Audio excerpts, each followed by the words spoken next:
अज्ञान और आसक्ति को ग्रहण करके व्यक्ति किस तरीके से ऐसे अद्भुत जीवन को व्यतीत कर रहा है। यहां स्वर्ग नरक की बहुत चर्चा है। इतना भयावह रूप है कि प्रबुद्ध से प्रबुद्ध व्यक्ति डर जाते हैं। चलो किसी तांत्रिक के पास, किसी महाराज जी के पास, वो कोई ऐसा मंत्र दे देंगे, फूंक मार देंगे, दुख मिट जाएगा, सुख मिल जाएगा, स्वर्ग मिल जाएगा। कबीर साहब एक ऐसा ज्ञान देते हैं, अद्भुत है, अनिर्वचनीय है।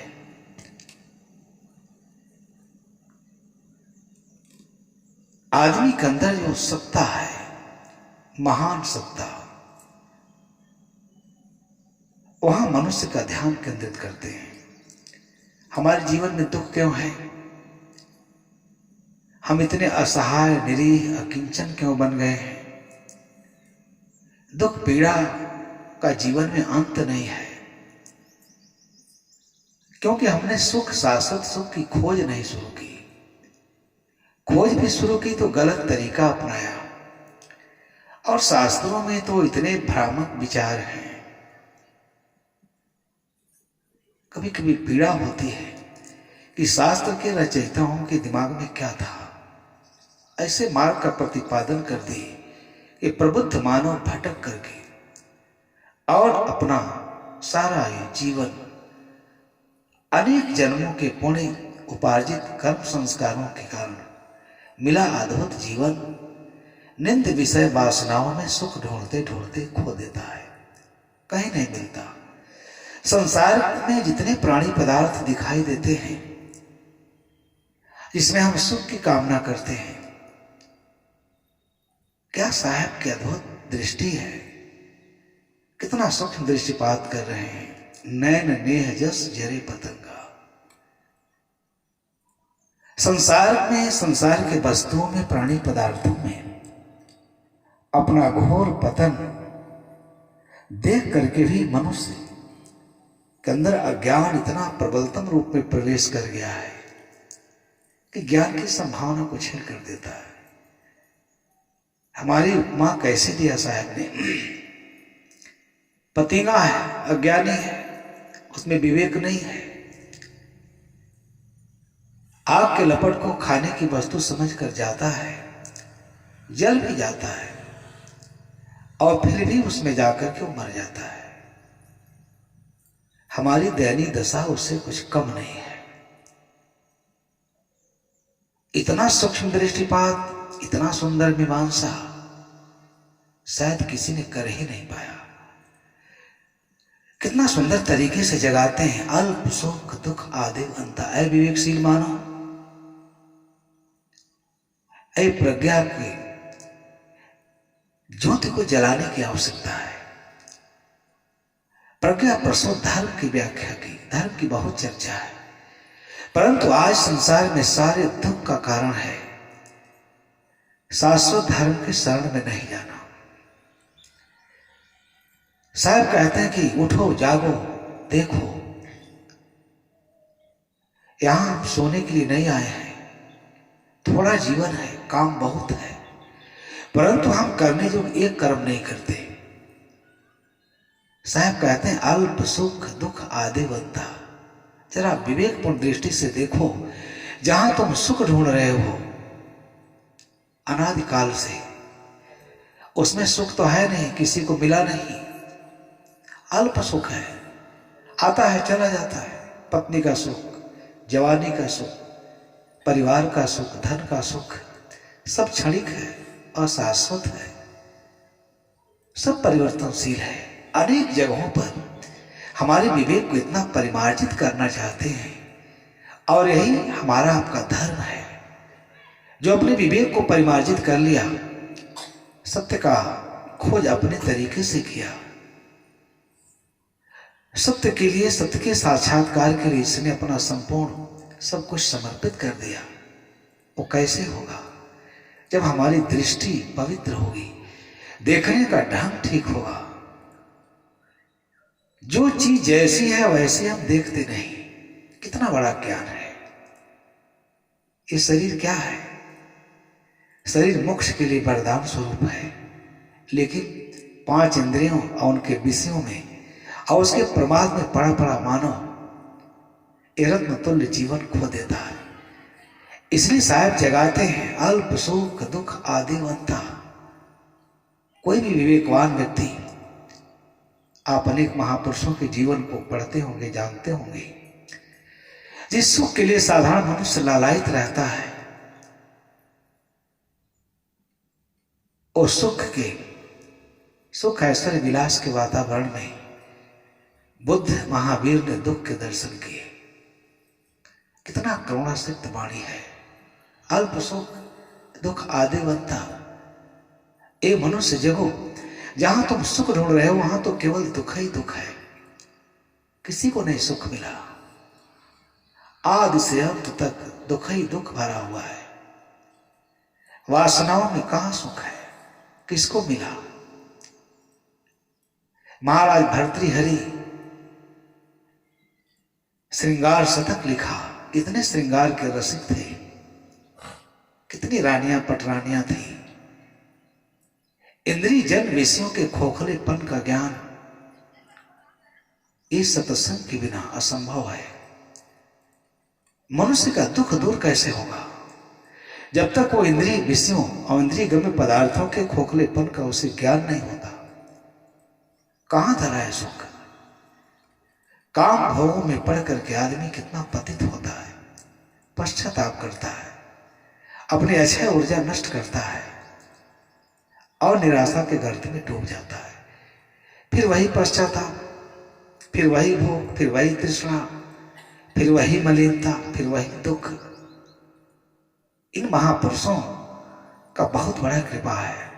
आप ये भी सोचिए, कोई भागवत कथा नहीं है कि संत गुरुजन आपको बता देंगे।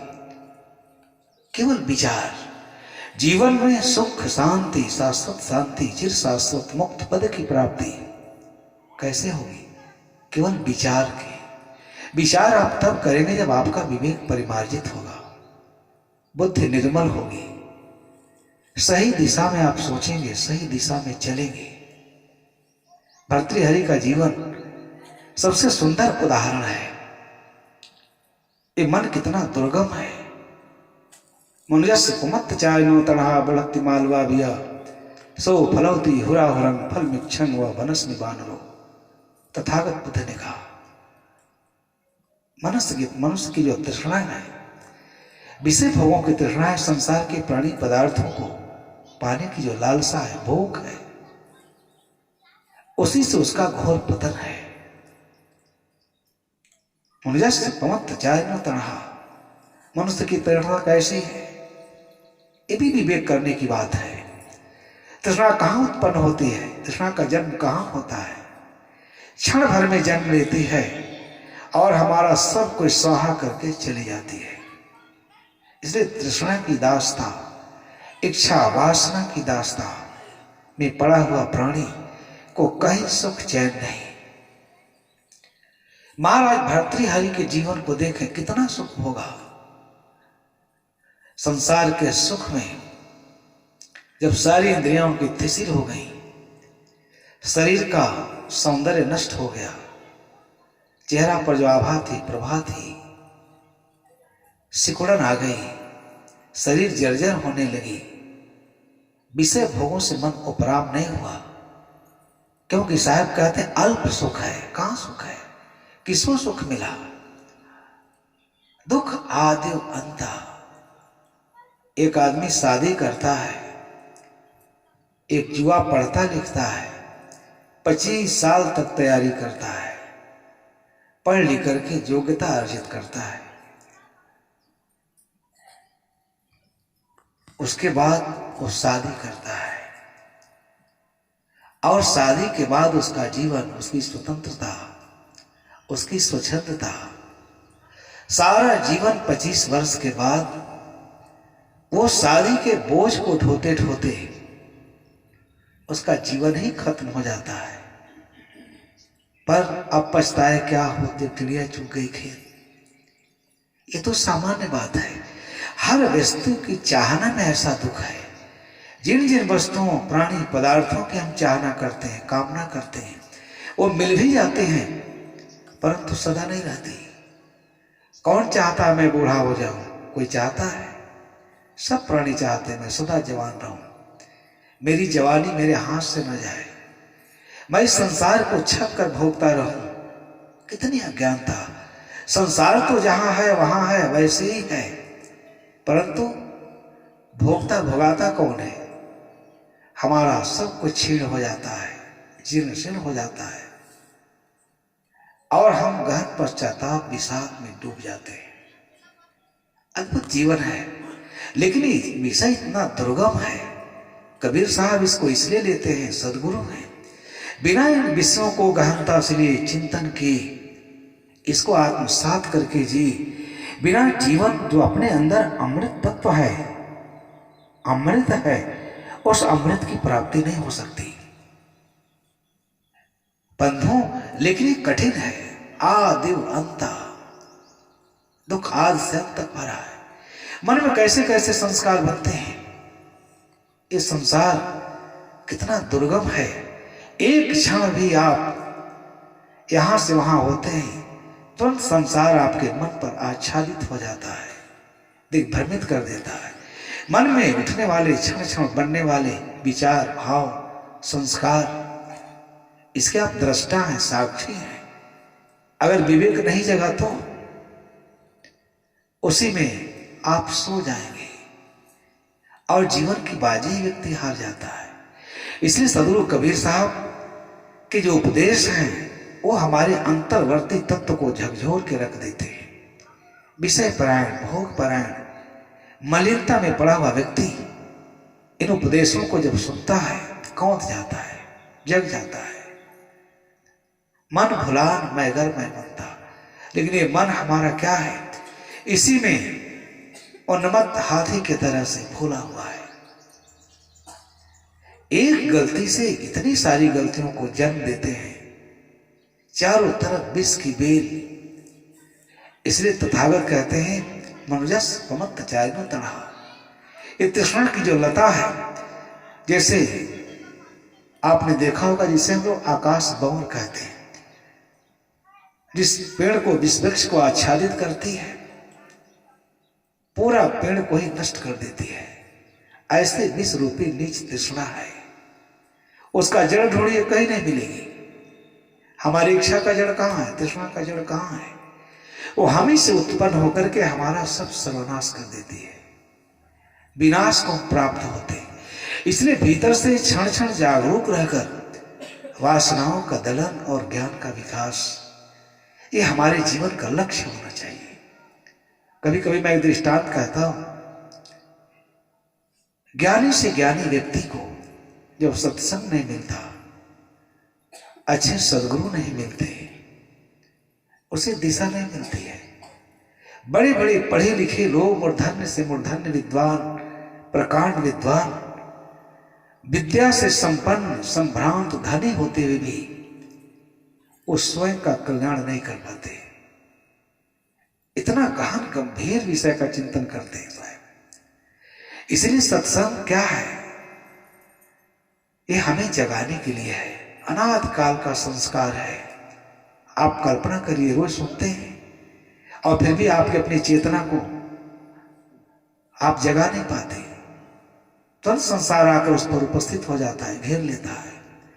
इसलिए इस तरह इतनी गहन चिंतन, इतना महान चिंतन, ऐसा चिंतन केवल हमारे उपनिषदों में है।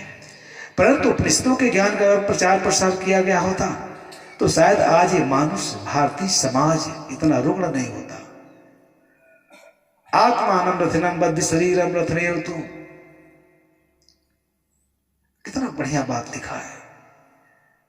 शरीरम रथमेव तू बुद्धिम तू सारथिम बद्धि मना प्रग्रह में च।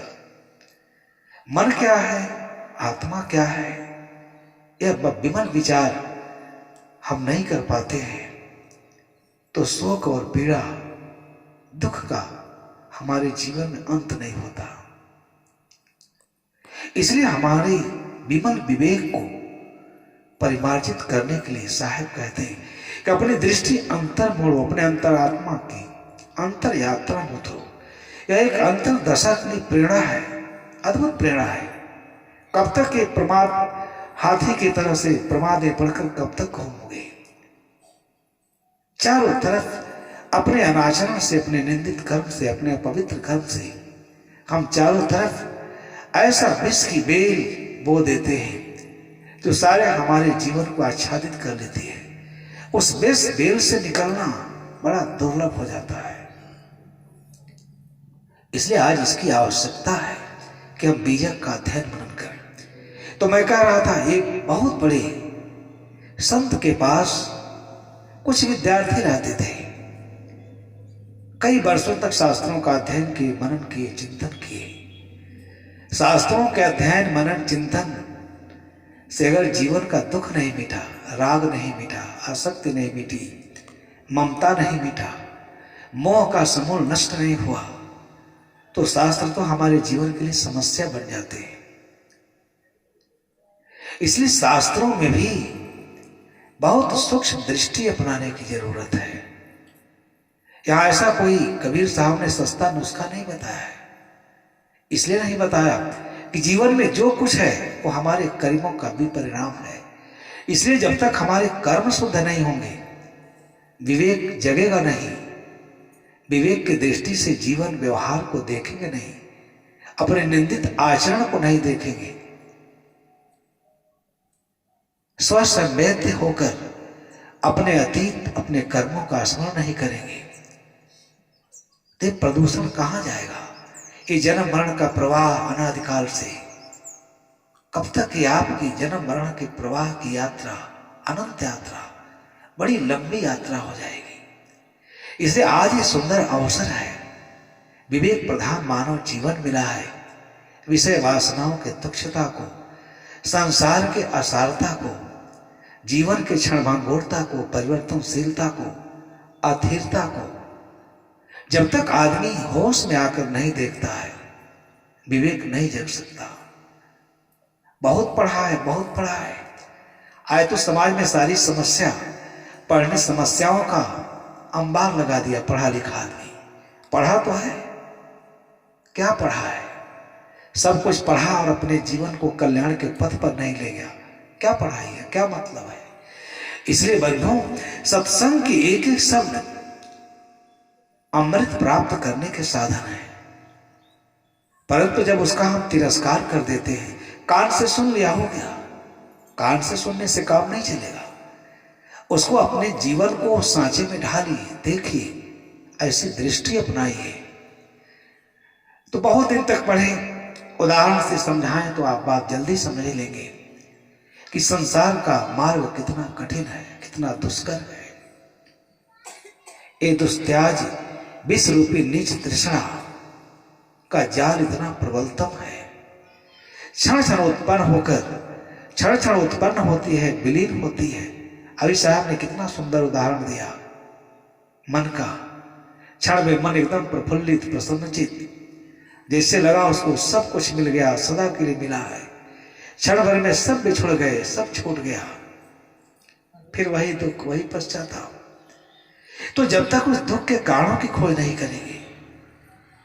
अब बहुत दिन हो गया तो महाराज जी ने कहा, देखो मैंने बहुत ज्ञान दे दिया, अब जाओ, जिस ज्ञान का तुम लोगों ने उपार्जन किया है उस ज्ञान से लोक में अज्ञानता के खट में पड़े हुए, अज्ञानता के कुएं में कराहते हुए लोगों को जगाओ, उन्हें धर्म का अमृत पिलाओ, उन्हें अज्ञान से बचाओ।